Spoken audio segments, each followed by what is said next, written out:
Namaste and welcome back. I want to make a video, but I have nothing. There's no topic pre-decided, so I want to see. I want to see what comes out. It's gonna be fun. The first thing I have in my, for the first thing which came into my mind right now is loneliness in the journey of Kundalini awakening or spiritual awakening or just a normal awakening or whatever we might call it. Why do we feel alone? Or why do we feel this loneliness? What is this thing which will hit us? And when we are in that space, we are helpless and we try to get out of it. Because it is something that it is so empty. It can be dark and empty. So what is this thing? Why it's hitting us? In my journey, I found out that this is a knock happening from your own soul, your own higher self, which is knocking you for attention. Stop doing everything you're doing and give me attention. It's demanding it. And it's so divine because I struggled a lot initially with this. I can't call it a struggle, but kind of like I'm denying it or pushing it away, trying to watch movies or go out with friends or thinking about going out to places and going to shopping or whatever which the outward things I want to do to move myself out of the aloneness, because I never had a tool to get into that aloneness. I don't know any tool to get in at that point of time, because most of us, the way we were raised, we don't have tools to get into ourselves, and no one taught us when we were growing up as kids. It's just otherwise we wouldn't be here, I guess.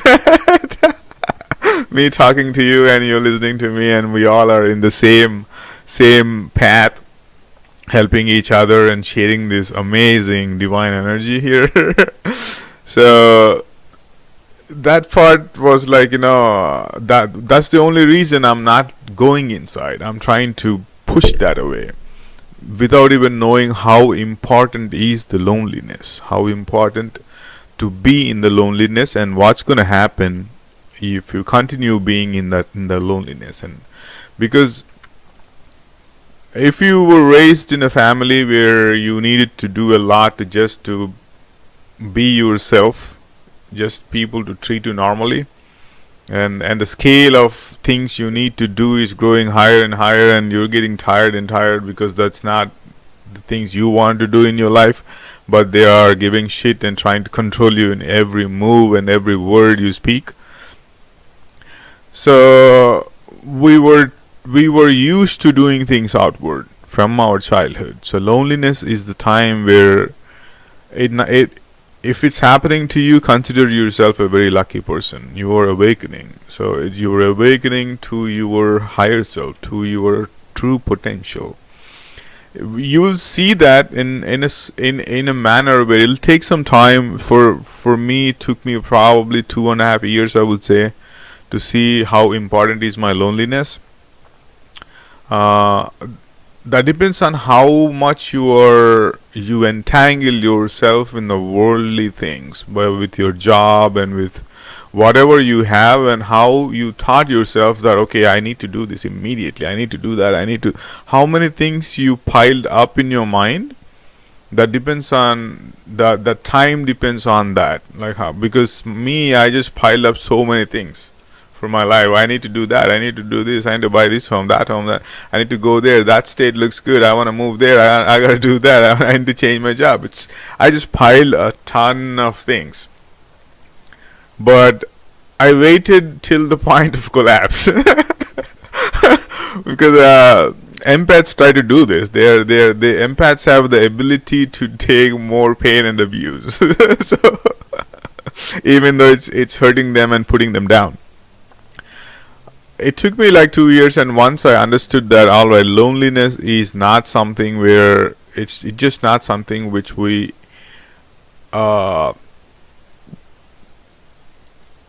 which is not that bad, in my opinion. In the sense, it's not a bad thing to be lonely, that feeling of lonely. It happens for a very good reason. You need to give attention to yourself whenever that happens. All the spiritual masters or enlightened people, they all say that the eternal lover you are looking for is right inside you, right within you, and you are trying to fill that with friends, with relationships, with all that when you're going through this process, because it can be heavy, it can be fearful. When that happens, we'll try to look to support our loneliness at the time, to fill that loneliness with something else, being with a person or thinking to be with someone else or going to some place or whatever the worldly things are. That's all we know, how to control it or how to not go there. But there will be a time when you're left off with yourself and you'll enter your wisdom inside. But you need tools for that. You need a proper meditation technique for that. So for me, inner engineering and vipassana meditation, these two things are working amazing.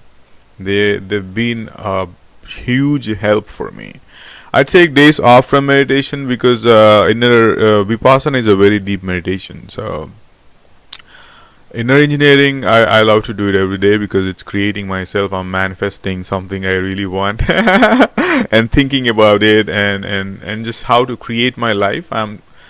Inner engineering it'll open a space in your mind where you'll start thinking how to create your life, not to depend on horoscopes and things like that. That's just for people who didn't wake up yet.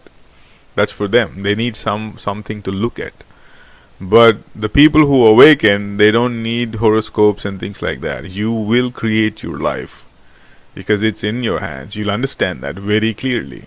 Very, very clearly. These Akashic records, these whatever the things, the New Age spirituality and all the crap will go.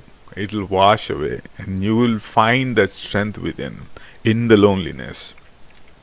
If you surrender to that loneliness, if you be with that moment and see that moment as it is, don't try to change the moment or think about something else. When the loneliness hits you, be with it.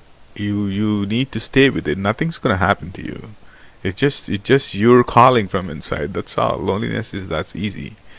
And that loneliness will turn into aloneness once you start doing this. Especially if you're in meditation, then whenever you get this feeling of lonely, I get excited seriously when I get this hit of that.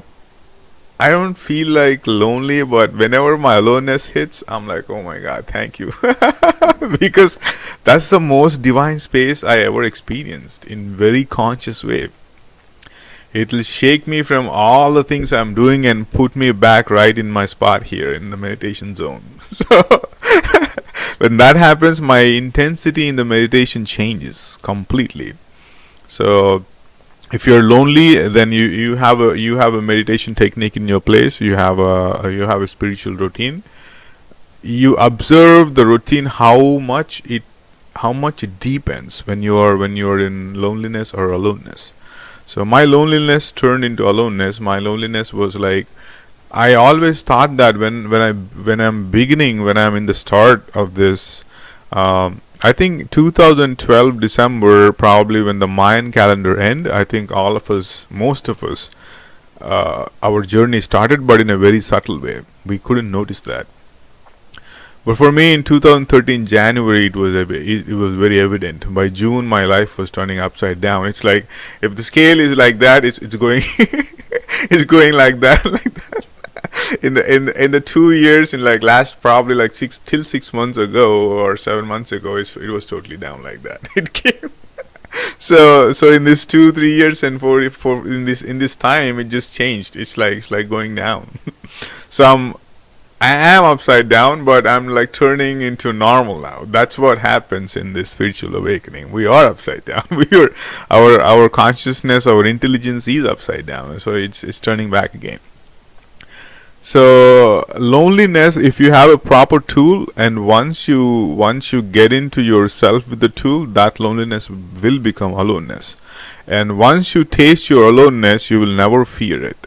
The fear will be gone. You'll see that sometimes I wait for my aloneness to hit me, because it'll put me in a state of divinity. It'll put me in a state where my mind is like, it's like a it's like a sound of a gong at the time.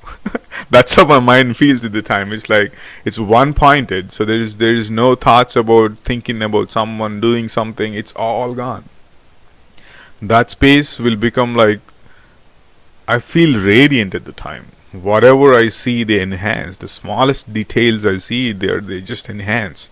A leaf keep me busy for like 1 hour. I keep staring at that, and it just changes the way I look at it. I can go deeper and deeper and deeper into one single tiny leaf.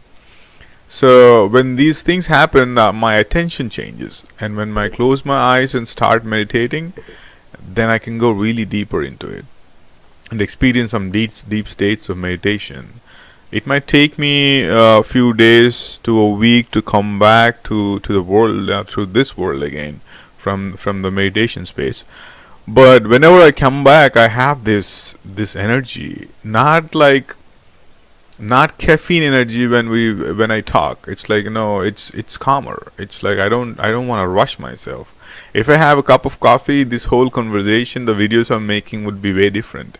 It is but I don't put caffeine in my body at all. There's no way. There's no way I'm gonna touch caffeine. It's unless it's extremely needed, and I'm driving in the late night and I need to drive couple more hours to pass a foresty area or something. Yeah, maybe at that kind of situation, which is unavoidable. Once or twice a year. That's all. Nothing more. There is no more. I mean, I don't have that, because caffeine can be a good topic too. In this journey, cutting down all stimulants, not just caffeine, any stimulant, cutting down a regular intake of stimulant will help you immensely, extremely immensely.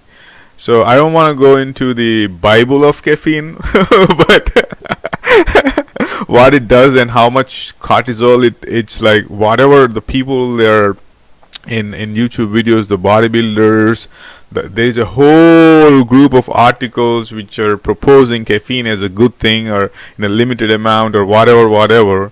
It's not. It's a nervous fucking stimulant. It is not good. It doesn't. It might do good in a low dose a few times a year, or when you crave for it or something like that. It might, but not in a regular way. Not every day. It doesn't do.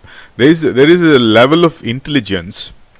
There is a level of awareness without caffeine. You will get to see that once you're away 1 or 2 years in the awakening process. I'm not talking about the people who are not having the awakening process, but I'm talking about people who are in it, or it just began for them, and they just started their journey like 1 year down the journey, or 6 months, or but they totally understand that they're going through 1 year, 2 year, 3 years, whatever. If you cut down coffee, there is a certain level of intelligence within you. That dimension will open. Your awareness will rise high. I'm off of caffeine since probably 2 to 2.5 years. I just have couple of times in this when I'm driving, and like I said, it's only for that purpose I did. So very few times in this 2 years. There will be an intelligence that when the dimension opens, you can see when a person is drinking coffee right in front of you. You can see the whole trip they're going through in the past in the next 2 to 3 hours. You can see their mood changes. You can see the way they're talking changes. You can observe it step by step when you're with them completely. Your attention you cannot deny that. Once it will come down, the thoughts changes again. They're back, and this whole thing, how the caffeine is making decisions for you within you, it'll come. So if I drink a coffee, it'll work like an amphetamine in my body. That's how I became sensitive to that. it's like taking ecstasy or something. If I just have a cup of coffee, so I'm done with that stuff. There's no more. So coffee can be like, it'll hinder this awakening process, because you need to slow down in this process. You need to slow down. This is a very big thing I realized, and how much I needed this. Because if you change your system, you were because when Kundalini is awakening, when you're having a spiritual awakening, your whole body will change in the next 7 years. When it begins, it can go till 7 years. Every 7 years, your entire body will change. If you're aware, you can observe that. So, excuse me. So yeah, when I quit the caffeine, then I automatically, my intelligence took a step higher. So I never wanna lose that. I just don't, because it's like, it's so good. It's like you need to get there. I wish that if you're having a lot of caffeine and in this journey, I wish that you get to that intelligence where you would never quit, never like take caffeine again on a daily basis. So yeah, that's the caffeine part. With any stimulants, it'll hinder this journey. It'll make it harder for you, because you get agitated, irritated, and you have these crashes of, like, when you're on caffeine, but you're going through a lot of changes inside the body, in your mind, in your entire being. When caffeine rush would be there, and you'll have a crash, and there'll be mood swings. You can't explain why they're happening, because everything is normal. You think that you change your diet and all the things are going good, but you're still taking stimulants on the side, but you don't give importance to that. Your awareness is not seeing that. But once you get out of caffeine, there will be slow days. There will be mood changes. You need to learn to be equanimous at the time. You need to learn to be like, okay, this thing will pass. Let it go. Do not react to the things when mind is telling you when you're off of caffeine or any stimulant in this journey. Because it'll tell you that you need to go speeder, you need to go faster, you need to get shit done, you need to do that, you need to do this. The whole thing is happening for you to slow down. For you to connect the dots, you need to take a step back in your life. Otherwise, you're just focusing on one thing only. If you take a step back, you can see the whole picture. So this awareness and this connecting my childhood memories, and whenever I have certain kind of dreams from my childhood, and someone is giving me some work at my school, and how I reacted to that. There are certain things happen. Oh, today morning I had I had the memory from my childhood when my dean, my principal, was giving me some work, and without telling me anything, it's like I feared doing that work, and I didn't question, because I didn't even understand what he was trying to tell me in the dream. Then I feared. Then I said, at the end part of that dream, I took control of the dream. This is so fun. This is so much fun, because imagine you're dreaming and you have the control on the dream. Like you just said that, hey, I don't understand this thing. I don't give a shit if you fire me, or like give me some, take my own, because people take grudges in India. It's like they become grudgy if you say no to them. In especially in schooling and all that, if someone is so egoistic and you're saying no to the main person in a school or in a college, and they might take it into, like, you said no to me, let's see what you gotta do. So they might get into that zone. So I had the fear, but in the end I'm like, you know what, I'll face this fucking fear. Let's see what this guy says. And looked into that person's eyes and said that I don't understand this thing, and gave it back. And woke my eyes. I'm like, when these dreams happen, when any kind of dream happens right before me waking up, I'll repeat the dream when I wake up. When I just open my eyes, what will I do is, I reminded myself enough times now, whenever I get out of a dream, whenever I open my eyes in the morning with the dream ending, I'll repeat the dream in my mind again, so that I can remember. Because if I forget repeating, I'll forget what happened in the dream in the later in the day. So this is a good help for me to because these are coming up for a reason. When I do vipassana, all these things which are in my subconscious are coming up, and more are coming up. And staying equanimous is very important. When you feel lonely in that space, when you're trying to handle or trying to surrender to that loneliness, and when you feel that this is not where I want to be and this is not what I'm gonna do, I feel so lonely, so depressed, or whatever your mind is telling you, you stay equanimous at the time. You listen to your mind, whatever it's telling you, and not react to it. Just you learn to stay still when you're having any kind of deeper experience in the dark side of the soul, or dark night of the soul, they call it. I call it dark side because we both have dark side and white. We it's like, okay, this is a good thing too. A lot of things are coming up. So it's like, let's understand what dark side is. What does it they mean by dark night of the soul, or me calling it as dark side? It's the other side of you. Where are you going? Where do you think you're going in your sleep? When you sleep, what's happening to you? Where are you? Where are you going? Your body is there. Where is your consciousness? Where is it going? To the dark side. Where is the whole existence thriving? Entire cosmos in the space, in the dark. It's in the dark, so it is very important. It's like, if you are in your light every day but not going to a dark side, you cannot function literally. If you don't have good enough sleep, when you reach your dark side, you just can't function.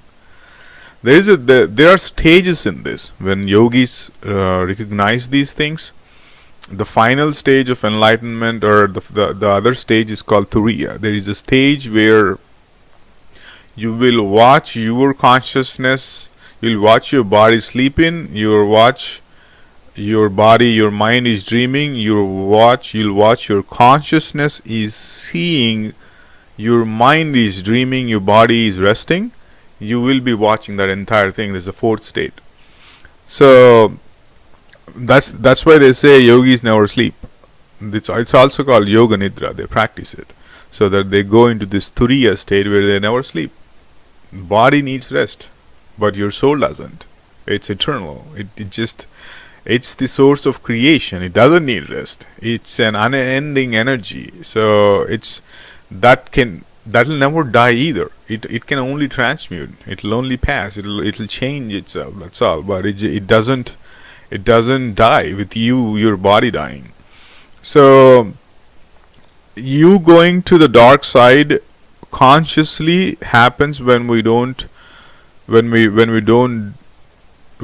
have a certain kind of process in place from our childhood, and we were always a different kind of personality in our entire childhood, that we felt this space within ourselves when there are also people all around us, but we always felt that difference, that there is something which in us at that stage, at that childhood, we couldn't explain what it is because we were not that mature yet to go in there, and we don't know what it is and how to talk about it, and who can understand if we start speaking about it. So that's the dark side. So that is your other side. It is very important. It balances you to function in the world properly. If that side is not balanced, and this side will not be balanced. So since we had this journey, ups and downs in our childhood, and the way we rose and the way we were raised and all that,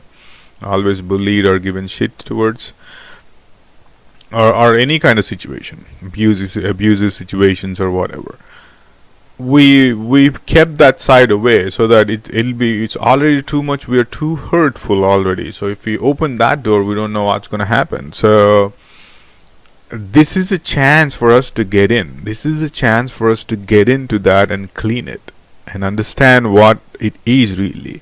Once you get to the zone and once you understand it, I don't think you would deny it. I don't think you would ever say that, oh, that's kind of hard, I don't want to go there again. Nah, I don't think so. Next time, if that happens, I don't think it's going to happen in that There will be highs and lows for sure. Whatever the excitement we are having when we are out of the dark zone, immediately I kept calm at the time. I had energy, but I don't know how to talk to people at the time. I tried to keep myself calm, not speak. I just came out in these 1 2 weeks and and talking after 4 months of almost being in silence. So I'm kind of like framing my words again here. It's it's a little tougher to talk sometimes because I couldn't find the words properly because I just been silent for a long time. Uh, but it's getting better. It's definitely getting better.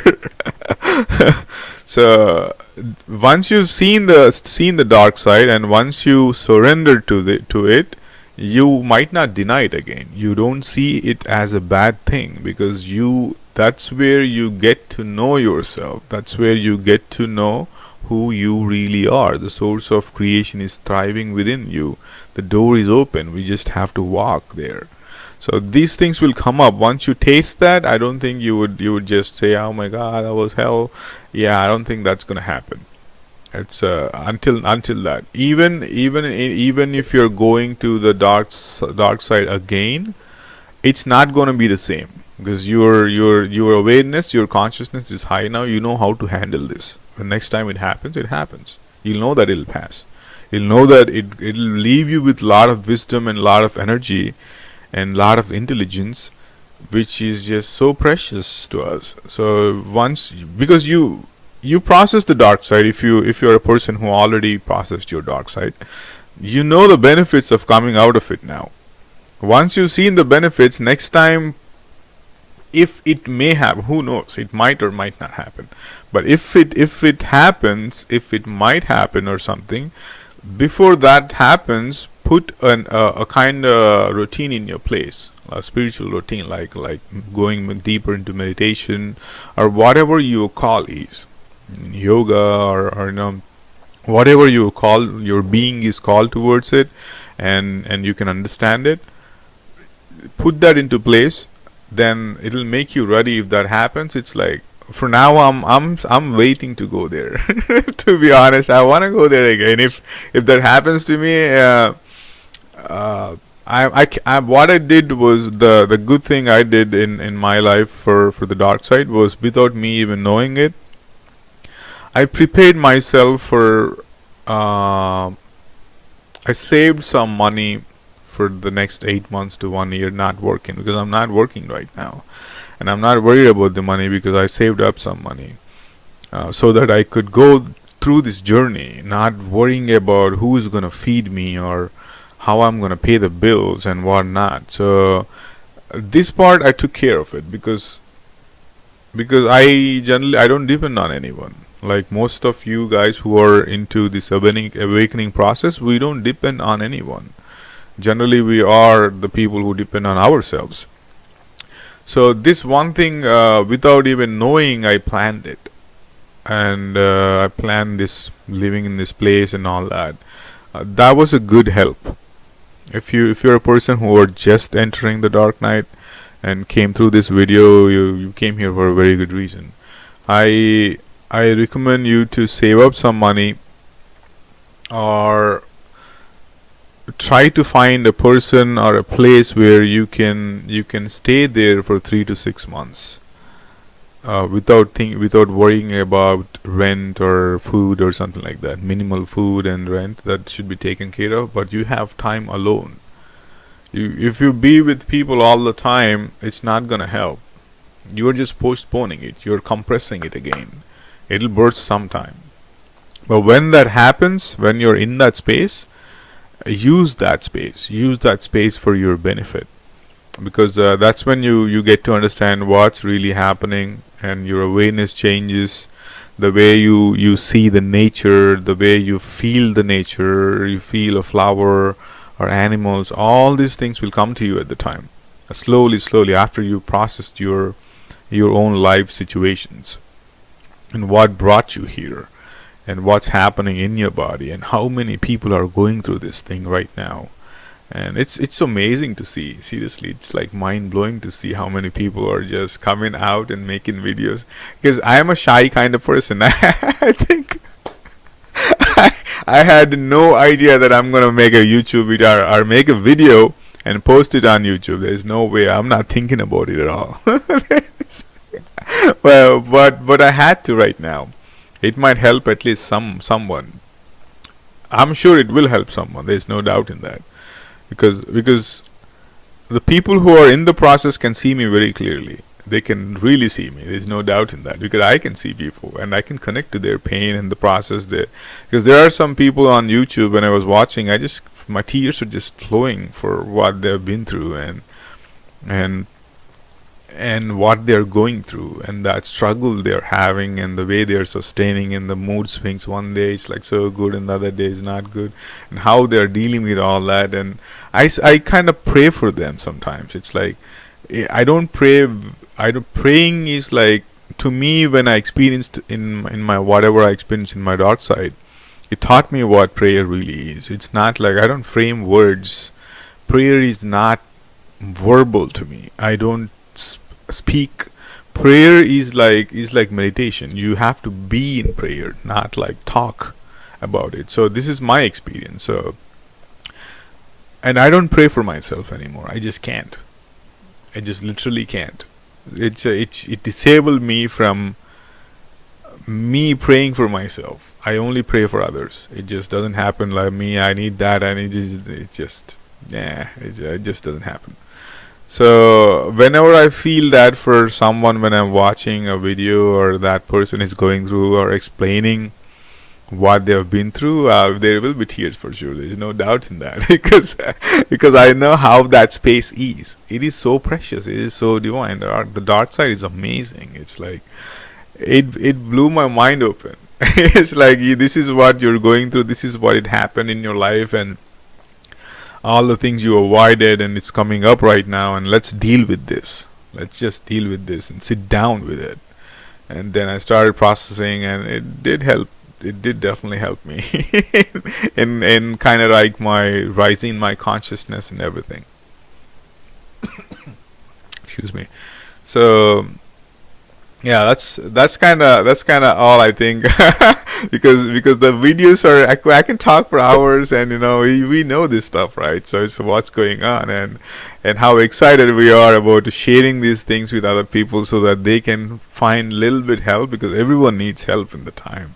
And we are the people, especially empaths, are the people who don't know how to ask for help. Even though if you ask for help, they don't know what you are going through. And we might feel that it's kind of like a disturbance when a person is sitting beside you and you're processing, you're in that dark zone. It just, you'll have these thoughts of what that person might be thinking about you, and that person might be feeling sorry for you. And it's empty. If when you're going to your aloneness, when you're going to your loneliness, when it turns into aloneness, it's better to be in your own space, in your own time. That's what I found out. It was really helpful to me to be with myself. Once you're out of it, you'll feel this energy to go out and connect again, and that's how I'm making these videos. Because there are so many friends, but what would you discuss? Like, you had a whole life. You just died, and you just took a rebirth, and the glow in your eyes, you can talk about it, but how many people will understand that if they are not going through this awakening process? I might trigger some jealousy in other people, or some kind of like negative feelings. I can see when I speak. So I try to go out and to the friends or to the places I've been to and dance a little bit and all that, but it just that person is dead. I'm trying to go there, but it's just gone. The old person is gone. I need to definitely make new friends who definitely had awakening like me, or in the process of awakening, or at the stage of little ahead of awakening, or with me. And I love to make more friends and in the place I am or wherever. So I might reach to people on YouTube who had this awakening and probably chat a little bit and how their process, the entire thing started, and how they dealt with it, and without having a plan, without not like thinking about making a list or something. Let's just see what comes out in the mind, because I'm doing these videos. Most of the videos uh, I didn't had a plan before to talk about it. I just had, sometimes I just made a video a minute before I took a decision on what I'm going to talk, and then I just spoke about it. That's all. So I'm not trying to give my mind time to frame sentences, if you know what I mean here. So I'm like trying to squeeze my mind and put it in a state where I need exactly what's going on at that moment, so that I can work on it. So if I say something right now which might not be right, how can I explain this? Which might not, which doesn't sound good, but it is my fact. I need to work on it. So though that kind of things, I'm not letting my mind to clean that. I want it as it is, so that I could work on it and see why it's coming out that way, and what is the reason, or get into that thing and see what I can find more. So yeah, and if you are in the dark side, and if you're starting processing it, or feeling that you're entering that zone, and it's gonna take some time. It might be it'll take at least a few months. There's no doubt in that. It's like when you enter that zone, everything will fall, because that's meant to be like that. I couldn't take care of my health properly at the time, but I lost a lot of weight at the time and gained weight later, but at the time my whole focus was in me. I would definitely recommend having some vitamins in place, and minerals, and mineral supplements and vitamins in place, like vitamin C or a multivitamin in place, uh, if you're entering that zone, or zinc. For I think for women, zinc levels would go down when your zinc and iron levels in women who are going through this thing might go down, and definitely magnesium will go down. There is no doubt, because that'll happen, because and potassium too, and we might not drink enough water at the time, because you're gone completely. You're in a different space. Your old self is killing itself. It's just dying slowly. By raising your consciousness and your awareness, according to that, your body changes too. So I slowly, like now, I'm like started taking care of my skin, and because I did let go. I had like when you are in the dark zone, that's one of the reason I respect the people who are in dark zone very, very much. When I see the pictures, or when I see the videos, their true self will come out. No makeups, no nothing. It's just like no grooming or nothing. It just, they are who they are. I really love that. I love to see that, because I'm that kind of person. I don't falsely do things, or like I don't like too much of decoration, or that giving too much importance to the outer side. I kind of like that person before, I would say 4 or 5 years ago, and buying some tux and going to parties and all that. But once you are in the inner journey, you'll see how stupid that was. And see how when you find your deeper self, when your real self inside, the outer things automatically will fall. It doesn't make sense. It's not even important, because they're impermanent. They're extremely impermanent. It's like the beauty is impermanent. Everything is impermanent. Once you get to that understanding, it's like then we'll understand, okay, let's see what we can really do with our life. The deeper questions, like what should I do with the rest of the life I have? Because life is, we are walking to the grave every day. It's like, it's just not we're not going backwards. We believe it or not, we're just bodies walking to the grave every day. So when these things are happening, I learned from at least I learned these things from masters, of course, from following enlightened masters and reading their books and all that. Initially, we'll draw the I really picked my source, in the sense I picked which people I need to get some energy from when I'm totally down and in that depth of darkness. Once I slow when those are the times I really learned a lot too, like a lot faster, super faster. I can't believe myself how fast I learn things. But one thing I thought about was how, from where, because there's a lot of people on YouTube, they just say whatever.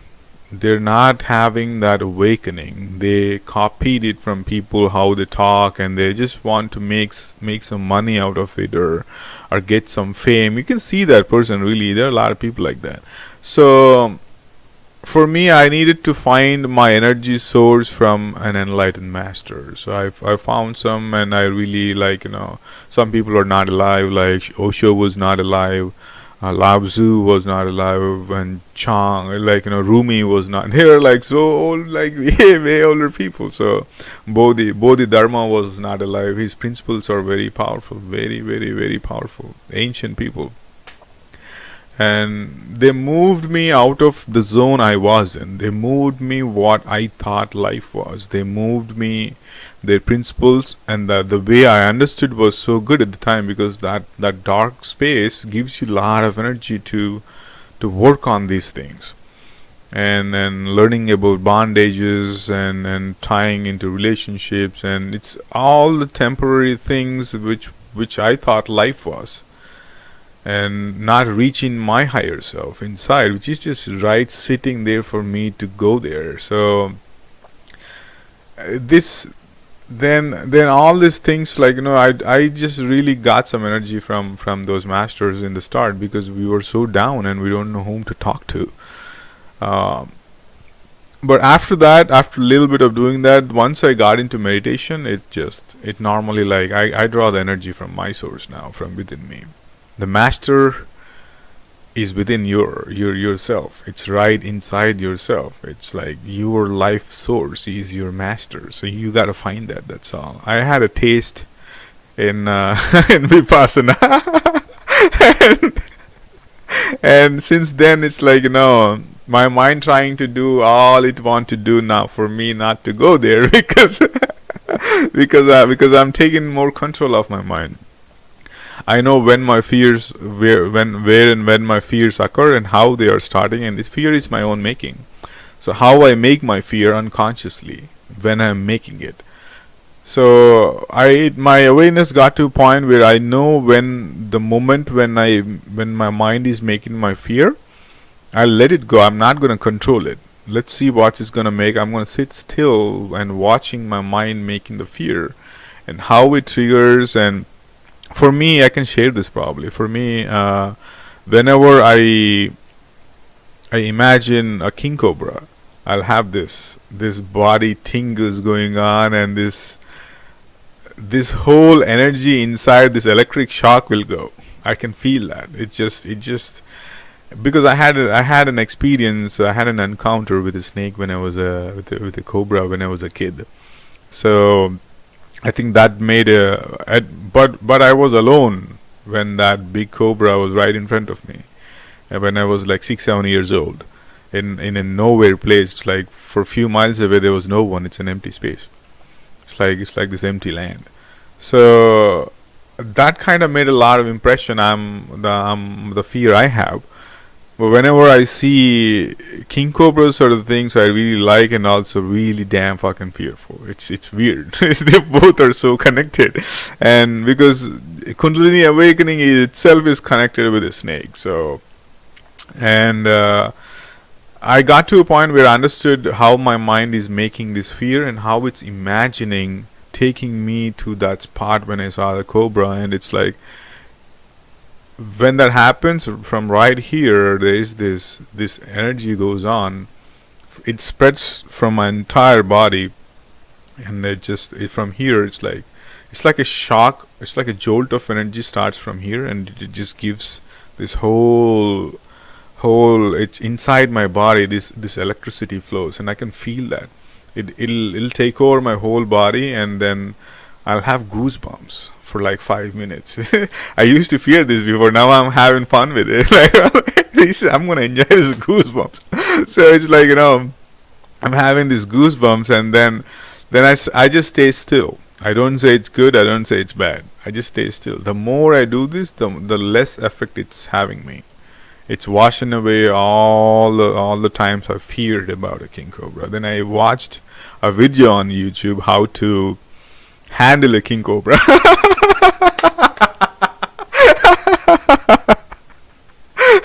You see where I'm going from there? Like, your own fear is like, taking you there now. To the point where you're learning the skill to how to handle it. So I think this is one of the benefit with Kundalini awakening. You face your fears, and you get to see where they are, where they are starting from, and how your mind is making, and how you are watching like a third person. You're like a second person. You're just out of your body and watching you doing that, but within yourself.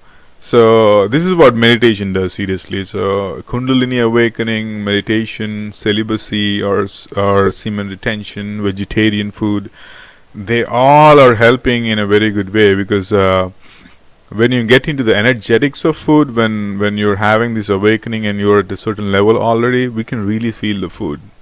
You can feel if you ate something in that 1 hour, the digestion process, the mood changing, how the food is giving the thoughts you're having in the mind.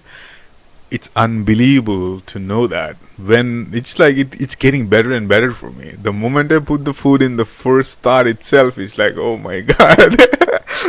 All my old habits of food is like going away, and slowly it's happening. So I'm very excited for the next 1 to 2 years what I'm gonna do with my life. I might go. I'm thinking of changing my place where I live, because I live in Midwest right now. Spiritually, it's like not that awakened yet, in my view. And the East Coast and West Coast is more open to this culture and open to meditation and stuff. It's not not too conservative and stuck in their own zone and think that this is how it should be. So I'm a brown man with a beard in Midwest. It's not that easy, guys. Trust me. I see judging faces everywhere. So, but I send I send my love to them. So it's like, what, you can judge me, but I'm not gonna get affected by that. I still have love for you guys. And then just walk away. I had one encounter when I walked into Costco, and like, a few months ago, maybe 6 months ago, and this was this one woman who was like walking out, and I was walking in.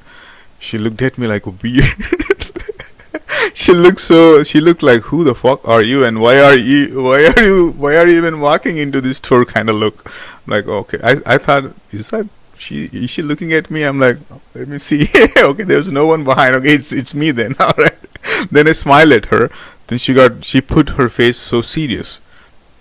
Then I waved at her. She got so serious, like she just started walking faster. I'm like, what? That's the time I send my love to them, and I pray for them. You know what? That's the way they're treating themselves, not me. So these are the things I encounter. So, but Boulder, Colorado, is in my mind. I gotta like see how it is. I heard good things about Boulder, and it's kind of like I want to check it out, because Colorado is a very cool place.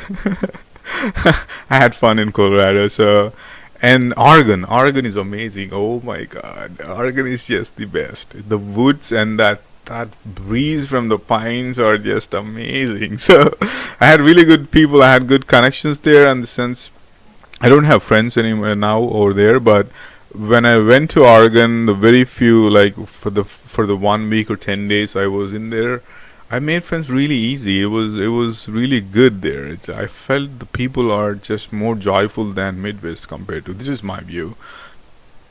So for some reason, I felt really safe there. I don't know why, but yeah, it felt good there. The energy is so good with the mountains, and I went to Crater Lake. It was amazing. Oh my God, that's like wonderful. And stayed in the forest and camped in the forest for a bit. It was good. So I'm thinking to move, but not yet. So this, I think, with Kundalini awakening, moving is common. I think when it's time, you'll start traveling, or start moving, and because there's a lot to experience, there's a lot to see and a lot to experience and a lot to offer.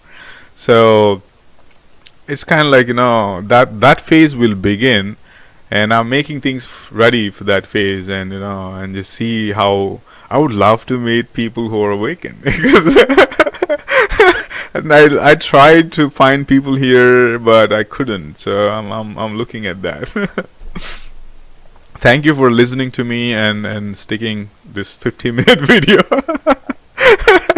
because these are getting longer. I'll try to like compress it more short, and like in future videos, and make shorter videos if that possible. I don't know, but at least I'll have that in my mind. So I wish you all the best if you're going through this journey, and we all are there for you. The people who are awakened, the people who are going through this process, we are very connected, very, very connected. Because when this happened to me, I lost complete capability of seeing a person as a white person, as a black person, as a brown person, or from India, from China, from US. I lost this. I don't feel like I'm from one place. That identity is gone. I'm from universe now. It feels so good, because that layer is just stripped away, and we were like seeing a person as a person. It's getting better. I'm not even, sometimes I don't even see that person is a man or a woman. So I'm excited. This is just began right now. So but it's not needed either to be like, if we think about it, why do we have to see a person as a man or a woman, unless we are romantically attracted to someone? What's the need? Why do women think that they are equal?